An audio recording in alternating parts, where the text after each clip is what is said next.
Hi there, and welcome to Fiber and Floral, a mostly knitting podcast.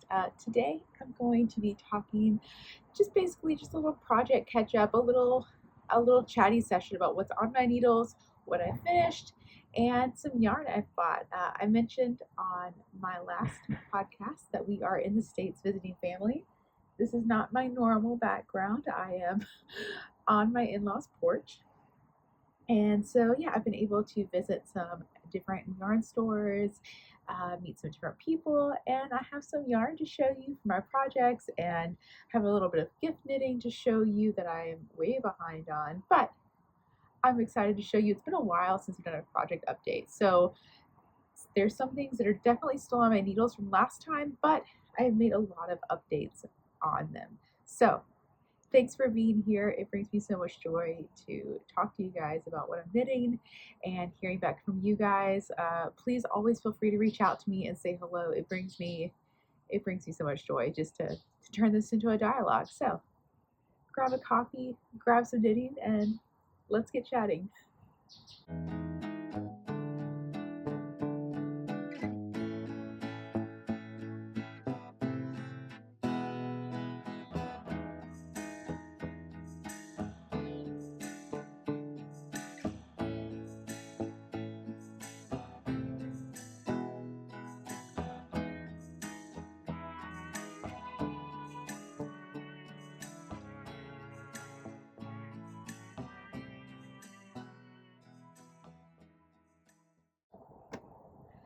To start with, I want to talk to you about what I'm wearing because every time I wear this on here or a variation of this pattern, I always get asked what it is.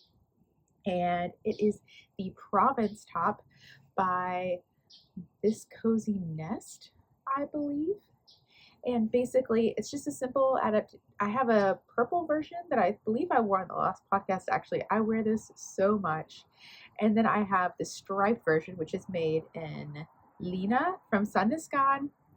And basically, the only modifications I made were I did stripes on the stockinette stitch, and then I just did the lace in white. It's modeled after a shirt my best friend had when we were in uni, and I stole it from her a ton, and sadly had to give it up when I moved to Germany, and decided to recreate it. It was very straightforward. The stripes. The only issue I came with was in this section right here. I actually had to do intarsia, and so I had to do a blue stripe, white lace, blue stripe.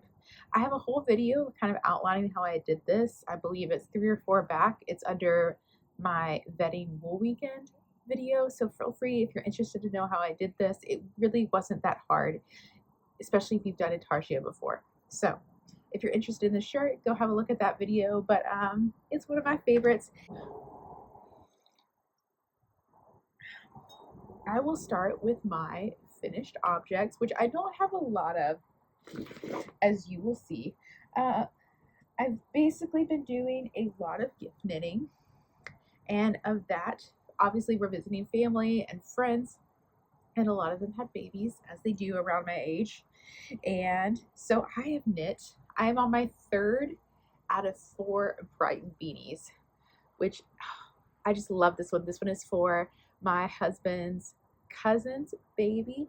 I knit it up in Rainbow over Berlin, which is a local hand-dyed yarn from Berlin. It's by Keatsgon, and I'm just obsessed with these little, if you knit it it's a sock yarn, so as if you knit it as a sock, it's actually self-striping, but on this hat, it just creates the loveliest little stitch pattern that I think it's really sweet for a baby. This is the 3 to 6 month size. And I've mentioned the Brighton Beanie on the podcast before. It's also designed by a local Berlin designer, Angie, who one of my dearest friends. I love her. She's got great patterns for kids. And this Brighton Beanie, it's knit in fingering weight. The pattern calls for 2.5 millimeter needles, but I have to go down to 2.25, which is fine. That's my normal average stock yarn. If you're familiar with the Musselburgh, I believe it's the Musselburgh hat, or the Oslo hat, it's kind of like if those two had a baby, this is what the result would be. So it's very similar in construction to the Oslo hat, but with fingering weight like the Musselburgh. So, but it only takes, because it's not like the Musselburgh is basically one long tube that you fold in on itself. This is just a single layer, and so it uses significantly less yarn, which I love. For the 3 to 6 month size, I only used 30 grams.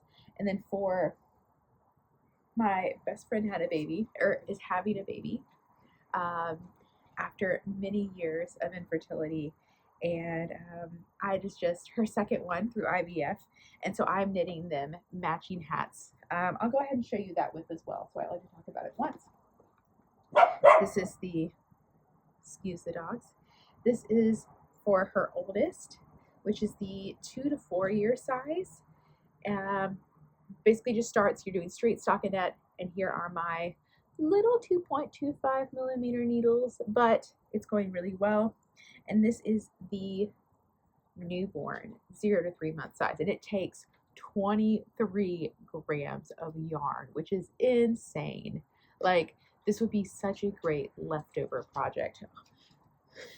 The dog is scooping down dirt that's falling on me. So if you just have like half a skein of knitting for Olive left over, this would be such a great hat to give to friends.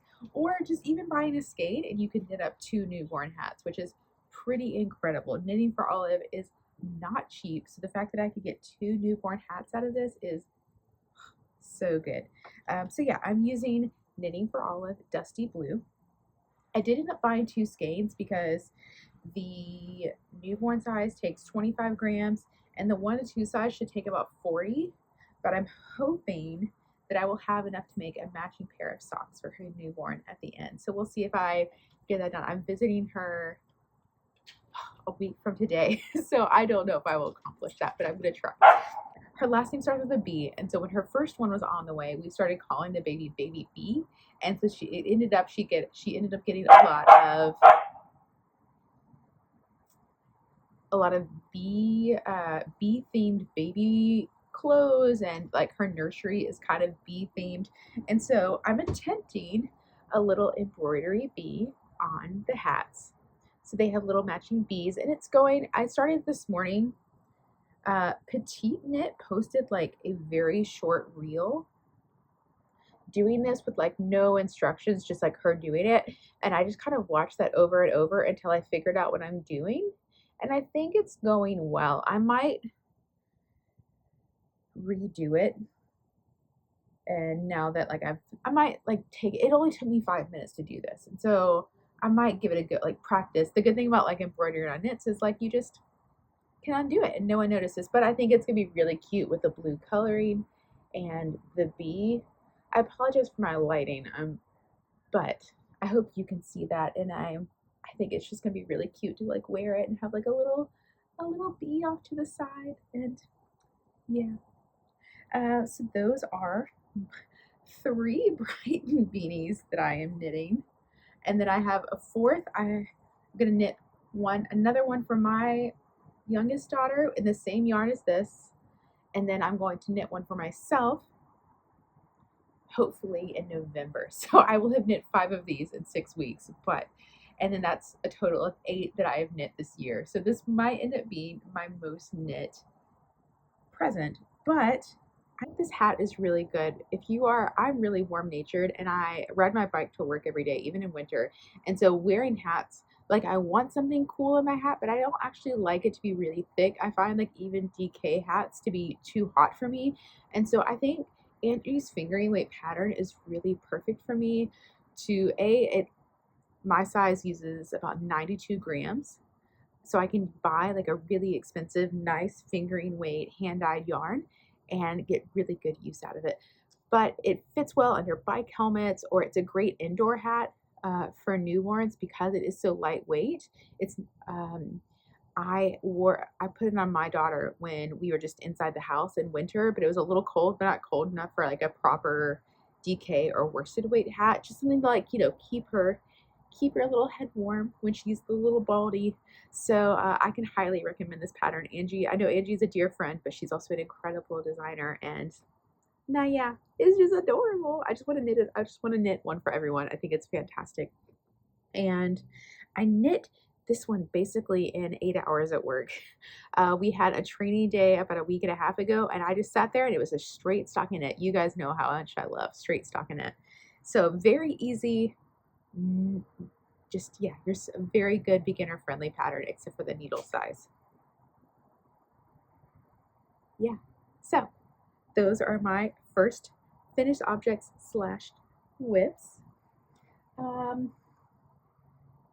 My second finished object I showed, this is the Magic Toadstool socks by Stone Knits. And I'm not going to spend too long talking about these because I did mention these in my last sock knitting video, but I wanted to include them here since this is my official project update. So Magic Toadstool socks by Stone Knits. This is my first pattern of hers, and she's a pretty iconic knitwear designer. So I was very excited to knit her pattern, and I knit the size small up here, and then I moved to a medium at the foot, which seemed to work out pretty well. I'm still learning my ideal sock fit. I'll kind of mention that later, that I'm on the journey to finding my perfect sock fit. But this seems to be working out, like knitting a small in the ankle and a medium in the foot. The green, red, and white are actually Figolana, and then the hand dyed, I guess you could say it is definitely hand dyed, is by me. I was just playing around with some sock yarn and some acid dye that I had around my house, and I knit this up, and I think it's a really lovely addition. It kind of takes the sock from like a Christmassy vibe with the green, red, and white to, oh, this is a fall sock, and it has just the loveliest fall vibes. I've worn these so much, and it makes me really happy. I really think colorwork socks are just going to be my whole personality in the future. I love that, I love just wearing a little bit of silly, but I also like dressing professionally for work. So I think this is just a tad bit of me.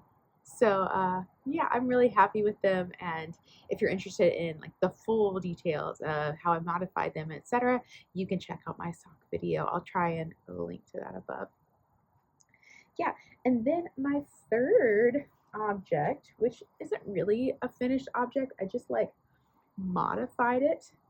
A few years ago, when I was pregnant with my second, I knit a petite knit cardigan. I believe it is the No Frills Cardigan by Petite Knit. I'll confirm that below. And I knit it in drops cotton merino, which I really like. I've knit multiple sweaters for my kids and my husband in cotton merino. I love it. And I'm just gonna put it on. I knit this for myself, and it's like a rusty, bright rust. It's more like a bright orange. I keep wanting to say it's rust, but I didn't like it. I wore it. I'll post a original, an old photo of the color over here, and I wore it when I first knit it, and I basically haven't reached for it in 2 years. And I pulled it out of my winter box a couple weeks ago, and just kind of was really sad that I hadn't worn it, because I love this yarn. It feels great on your skin. It just is it's warm but cool at the same time. I love whatever properties are in a cotton merino mix. But yeah, I just didn't like the color, and I was like, wait a minute, I have acid dye in a color that I love. So I basically over dyed this cardigan, and very impulsively basically just added dye. I did weigh it, and I weighed my dye, but I basically just added dye until I liked the color, and let it absorb, added a little bit more, let it absorb, and got this beautiful rusty brown. And I have worn this probably 7 or 8 times in the last 2 weeks, and I'm just really happy that I was able to take something that I wasn't wearing and make it new. So this is your sign, if there's a color you don't like from one of your sweaters, to maybe think about dyeing it. It was really easy. I just put it in a pot with 2 gallons of water and let it do its thing. And because it's a cotton merino mix, merino and cotton take dye differently. I know this now since I am an amateur dyer.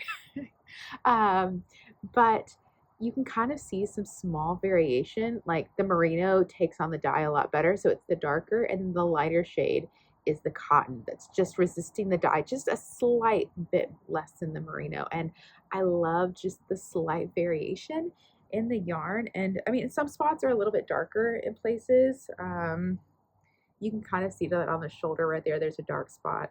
But like overall, it dyed so evenly, and I just love it. Even the darker spots, I think it just adds like a nice, it just looks really nice. And I'm just so happy to wear this again. It goes with one of my favorite recent shirts that I sewed.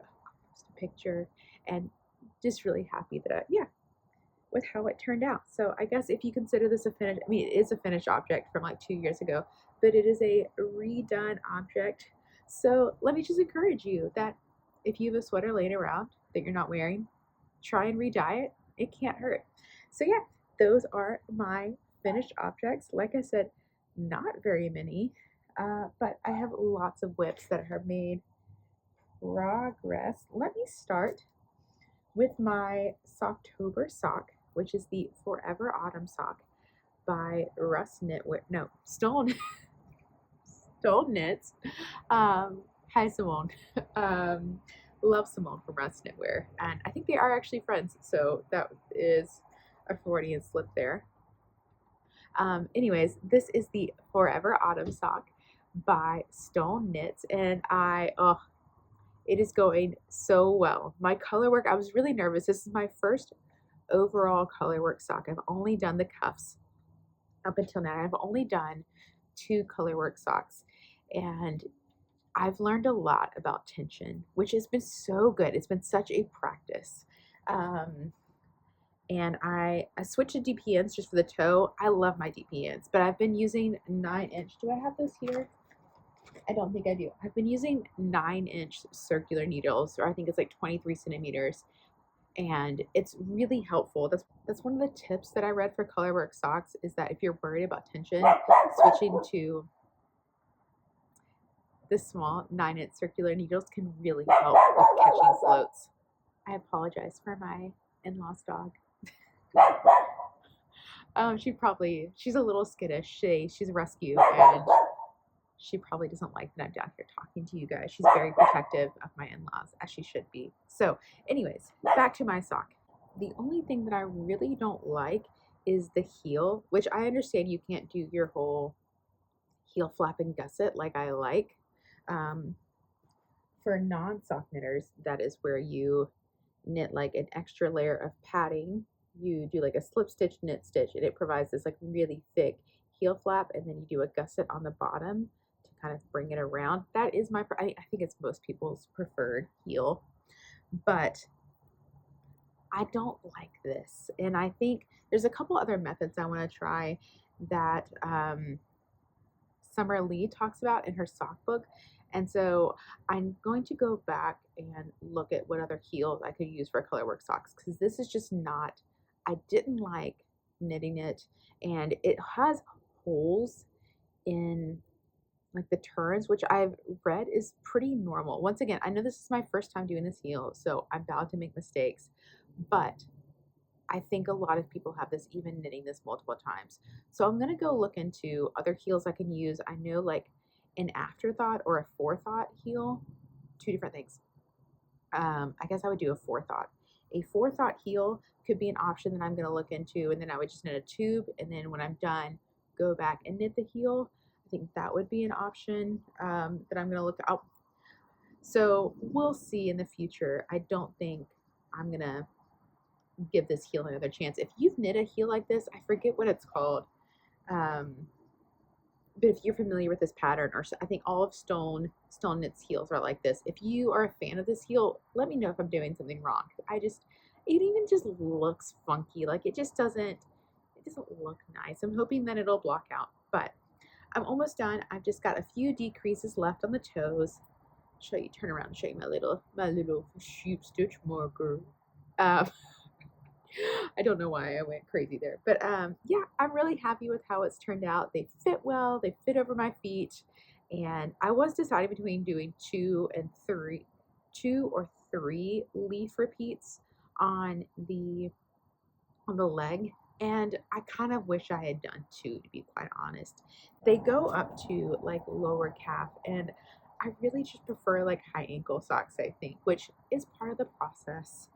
If I were to knit this again, I would just do a two leaf repeat, but almost done. I'm halfway, more than a little bit over halfway through October, and I think I'm going to make it. My goal is to be able to wear these on Halloween, and fingers crossed. But I think it's actually really nice. I've basically, since we've been here, I came with like one, and I basically challenged myself to do one leaf repeat a day. And so I like how like the leaf kind of sections itself up. It's really easy to be like, okay, I'm gonna do this section and finish for today. That's a goal.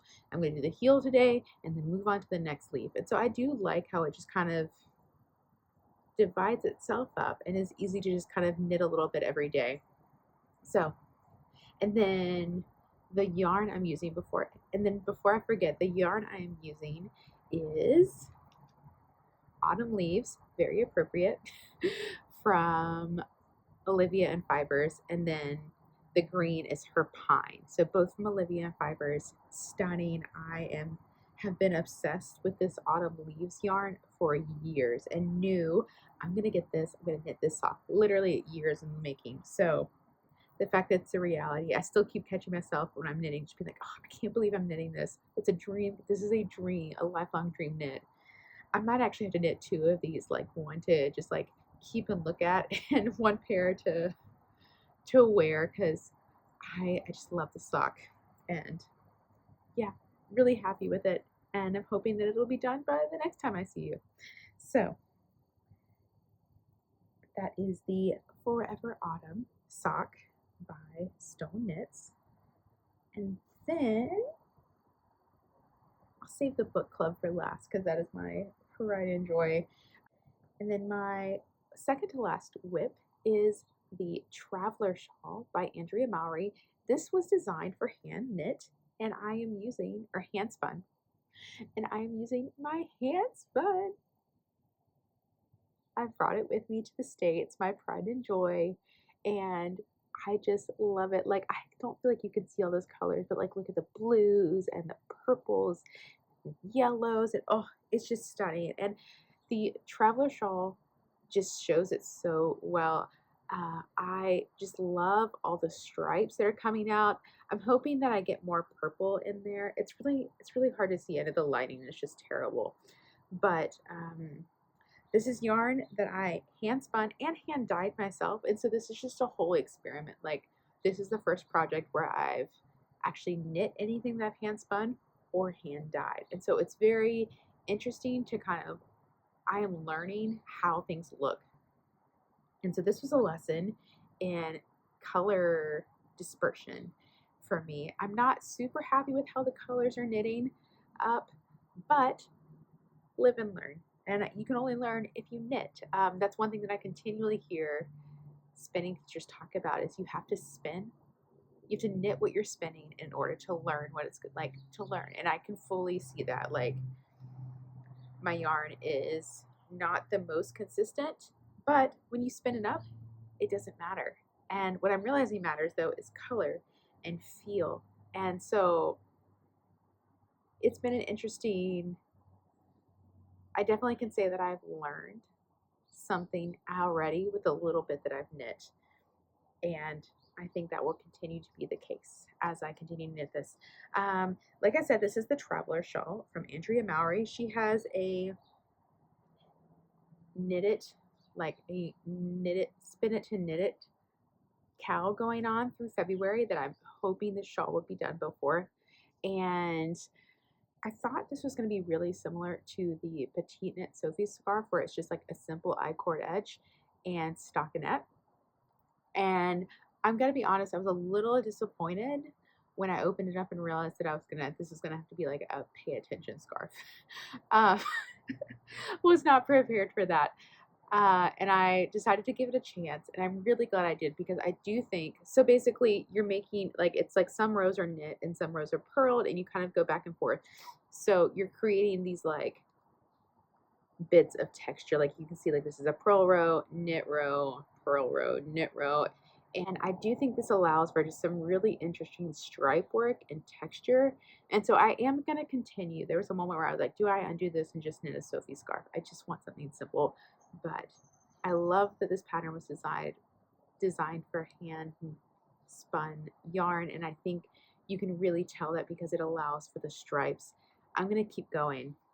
And I think I saw Brooke Willow, who's another podcaster, styled this scarf recently, and it is just stunning. And so I got so many ideas, and I feel like I was really inspired to finish this. And it's just a simple triangle scarf, one side with two different triangles together. I'll post a finished picture here.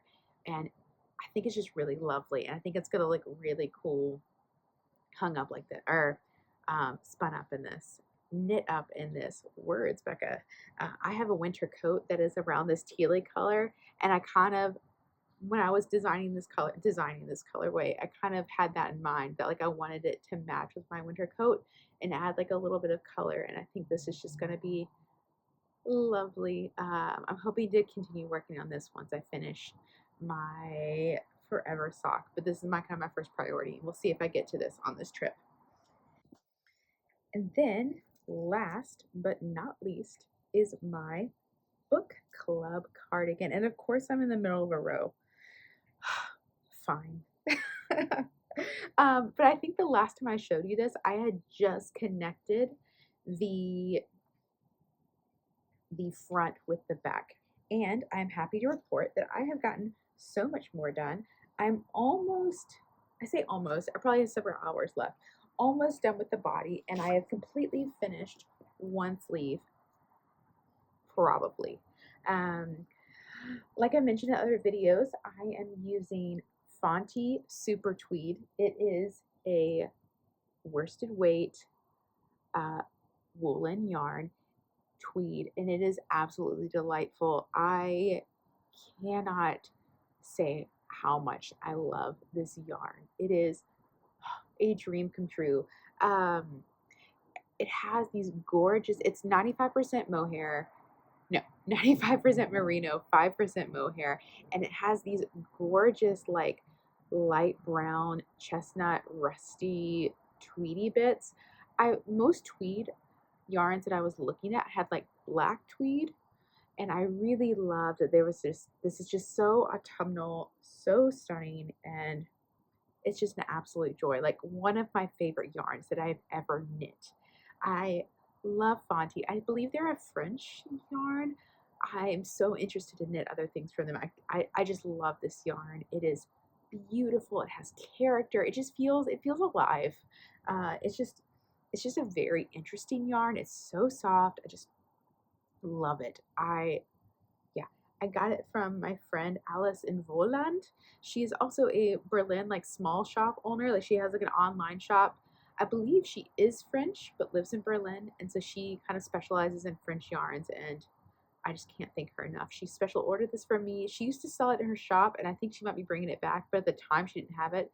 But I begged her to special order it for me, and she did, and oh, I love it so much. Anyways, so I have gotten to the front where I've added a little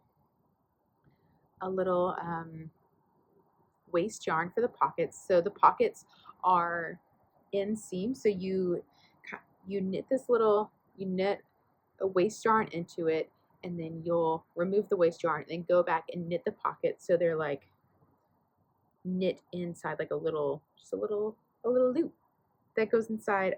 I did this for my, oh, here. It's in my No Frills cardigan, like the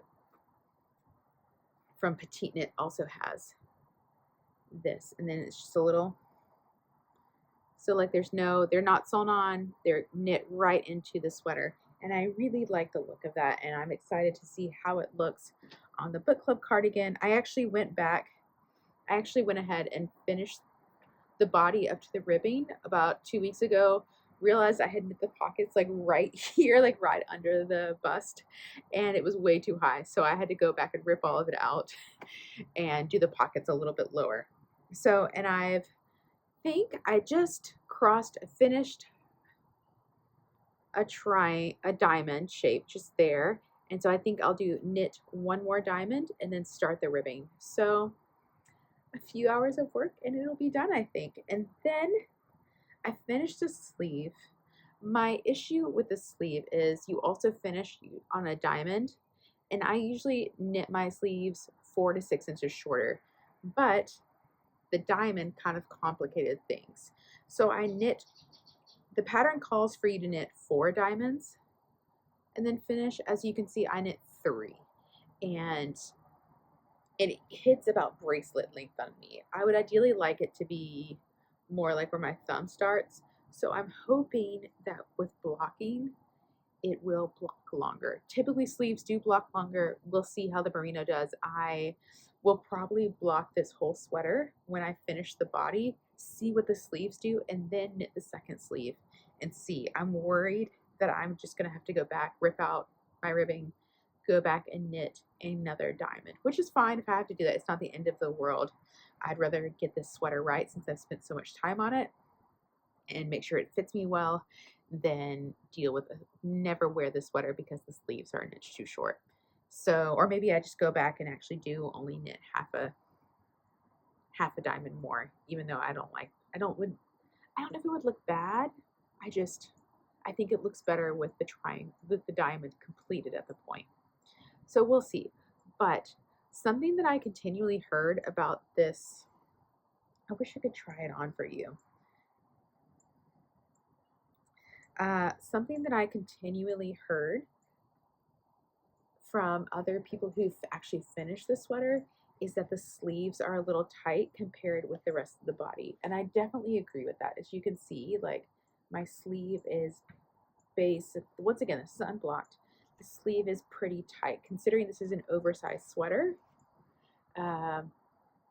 it's tighter than I would have imagined. So a lot of people went up a sleeve size to kind of make where the sleeve matches the oversizedness of the rest of the pattern.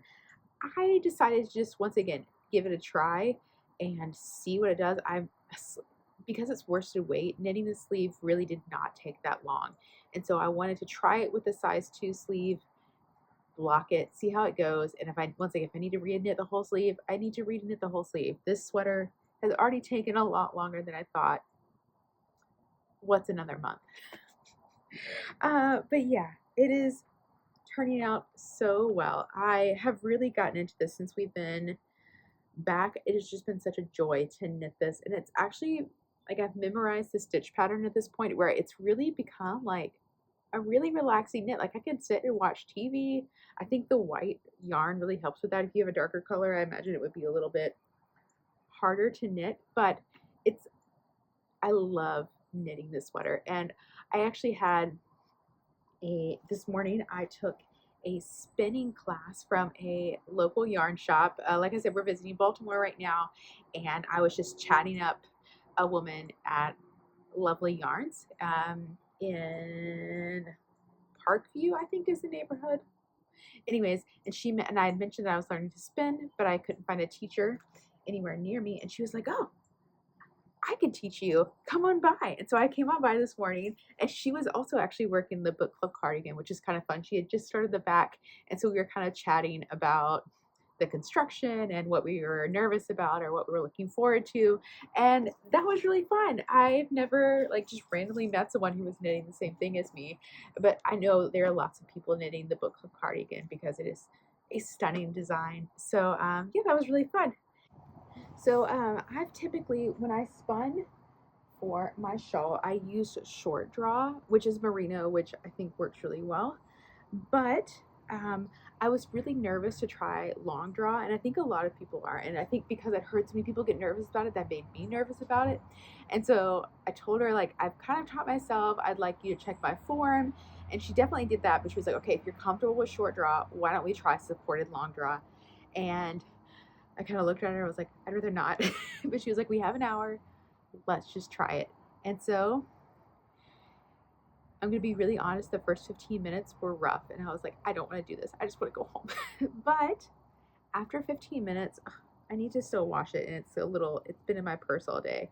But this is my supported long draw yarn. You can see where I started and how uneven it is, but it turned out so well. Like, look at how even that yarn is. Like, I'm actually pretty impressed with myself, and she also was so encouraging. Her name is Michelle at Lovely Yarns, and she just teaches spinning. She's so kind and accommodating, and said, like, if you want to come back and do another lesson while you're here, come on by. So I can highly recommend Lovely Yarns, and they have a couple wheels, and so she let me pick the wheel that was closest to the one I have at home, and it was just lovely. I'm so happy, and I'm so glad that, like, I had someone hold my hand basically for something I was nervous about, and it was just really nice to have to learn from an actual person. So yeah, that was really great. I'm really glad that I got to chatting with her colleague and was able to have this opportunity. And then I also bought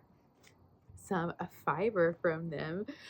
This is Create Yarn Works, which is a local esque. It's from Annapolis, so it's about 2 hours from here. So local enough. It's a local fiber dyer, and I don't know if you could tell, but it has a sparkle in it. And I got 100 grams or 4 ounces, and it is a merino stellina top. And I was really Create Yarnworks has a lot. Like, she very much is into bright colors, and I just wanted to get something local and like really take in the gorgeous yarn that Baltimore has that I couldn't get anywhere else. And I decided that, like, I'm gonna make some kind of shawl, or this would I even have enough for a sweater for one of my kids. But I just knew that my kids would love this like simple glitter that's in there. And I find often with glitter, it's all like acrylic, just the glitter. But even like the parts that aren't glitter in glitter yarns are polyester, and I just don't like putting my kids in polyester or acrylic yarns. And so I really like that this was glitter, but still like a merino natural wool.